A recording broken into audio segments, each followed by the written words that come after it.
حدا خلت زخنا فيديوهات قابزكم مونيتوركم منسكي مالت كل جزيون كم جا يعني مرتو عند أقربنا ده ترجم ناس لين نخير مالته زياسي هرامريت ونت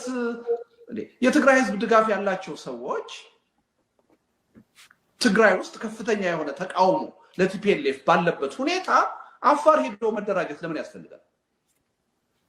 لمن زاو تقرأ يدراجو ጌታቸውና ጓደኞቹ ለምን አዲስ አበባ ሄደው የብልጽግና ተሿሚ መሆን አስፈለጋቸው? በሚደግፋቸው የትግራይ ህዝብ ውስጥ ሆነው ለምን ፖለቲካ አይሰሩ? حقزيا نيرا ህዝቡ ዝኸድዐ ፀረ ህዝቡ ዝተሰለፈ ኣብ ውሽጢ ህዝቢ ክኸውን ስለ ዘይኽእል ግን ከይዶም ልደቱ እኳ ልደቱስ ሓራ መሬት ኢሎም ዝፍክሩ ዘለው ትርጉም ዘይብሎም እዮም ፀረ ህዝቦም ንምንታይ ተሰሊፎም ጌታቸው ክቃለስ ተዝደሊ ታገብር ናብ ኣብይ ኣሕመድ ከይዱ እዚኦም ፀረ ህዝቢ ስለ ዝኾኑ እዮም ኢሉ ተመው ዝኒው ተጋሪዮም ክልቲኦም ኳዕኾዱ ባህልቲዮም ይስሕቁዎ ንስኹም ክብል ከሎ መን እዮም ተጋሩ ኢለዩ ማለት መን እዮም ተጋሩ ይገርም እዩ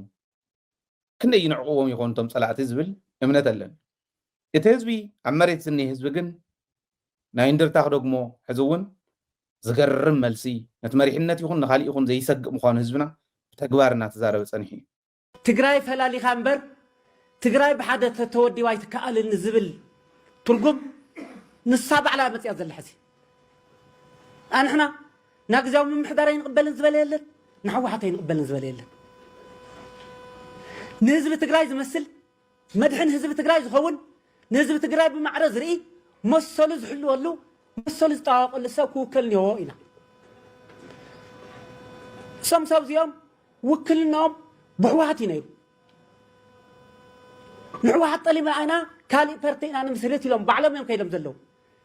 ዝወደቐ ዳኛ ናበይ ዲ ዝወርድ ናብ ህዝቢ ዶ ኣይኮነን እዩ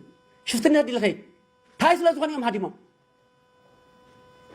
መን ከይሓቶም ንሕና تخوينهم لما عن تهم وصل زوال مسانا زي أتم مدرك تهانوا لهم دينا تتردي ومن نردهم هنا تزاي تردي وما تيجي خد وانا نجرجن نحن نزلنا بمسرته مقالسينا حزب تግራይ ተኸፈለ መስዋዕት ዝኸፈለ ድሕንነት ህዝብ ትግራይ መሰል ህዝብ ትግራይ ክሕልወሉ ብቻን እዩ أربعة نتبي زيد ህዝብና تخرج ده تكون خمس خماي زي زي حسكا ندحريت موضع يكونن تأمر كنا مسجول لزقبنا opportunity نير تقدر تأمر كنا مسجول لنخلون زي حزنا إنا نودق زلنا أوكي زيهم حزنا إنا نودق زلنا نالباش بحقنا سلامي زتكم سلامي معدز الشاقر كوينات عمن قديزة ترف برنة كوينات المعرين أندريو استتاخوسنا استواقعنا استرات أمنا نايدرون عرر زبنا ززحلنا نعد ملء توقسي كفسس زفقدنا برنة نمعدك زي خونا نمسرتها ومسلاتنا كبرتاتنا نيو إذي محبرة سبقات سينيو عمن قدي كي يخلف زلعلت نكاهم قبر لنا حزون صار بارنت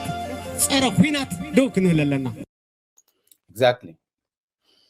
نحنا كل زي نايف تግራይ መግለጺ እዚዩ ሰላም እዩ ናይፍ ትግራይ መግለጺ ጅግንነት እዩ ከም ዝረኣኹም ሞት ህዝቢ ገባራት እዮም ተማዓንቶ ይዛረቡ ዝነበሩ ገባራት እዮም ዝወደቐ ዳኛስ ናብ ህዝቢ እንዲ ዝወርድ ይሽፍት ዲ ናብ ሽፍትነት ዲ ዝኸድ እዚኦም ኢሎም ትልደቱ ዝብሎ ዝነበረ ንሱ እዩ ትግራዋይ ኮይኑ ዝብሎ ዝነበረ ፍት መድረኽ ንሱ ግን ርኢኹም እዮም ንሕና ሰላም እዩ ሕርያና ልምዓት እዩ ሕርያና እዚአን ንገብረን ከዓ ብሓድነትና ምዃና ንፈልጠን ኢና ፀላእትና ከፍርስዋ ዝደልዩ ከዓ ሓድነትና እያ ሰላም ከይህልወና ልምዓት ከይህልወና ከይነብር ከም ህዝቢ እዚኣ ዝፈለጠ ፀላእቱ ተቃሊሱ ኣሸኒፉ ህዝቡ ንቅድሚት ከሳግር እዩ እዚኣ ዘይፈለጠ ቡሕ እናበለና ንህዝብና ክንቃለስ ከለና ሕሕ እንዳበለ እንዳነብሐ ናይ ፀላእ ድጋፍ ኮይኑ ክኸይድ ይኽእል እዩ ውሻል ኮይኑ ክኸድ ይኽእል እዩ ከምቲ በዓል ጌታቸው ዝገብርዎ ዘለዉ ከምቲ በዓል ጻድቃን ዝገብርዎ ዘለዉ ግን ህዝቢ ይስዕር ኩሉ ግዜ ሪኢኹም ማ ኢኹም እታ መሬት ብናይ ወዲ ወረደ ትእዛዝ እኳስ ካብ ዓፋር መፅኦም ስልጣን ክሕዙ ዝመፁ እቲ ህዝቢ ከመይ ኢሉ የንድዶም ከም ዘሎ ትሪእዎም ኣሎ እዚኣ እታ ትግራዋይነት እዚኣ ሒዝና ክንዘልቕ ኣለና እዩ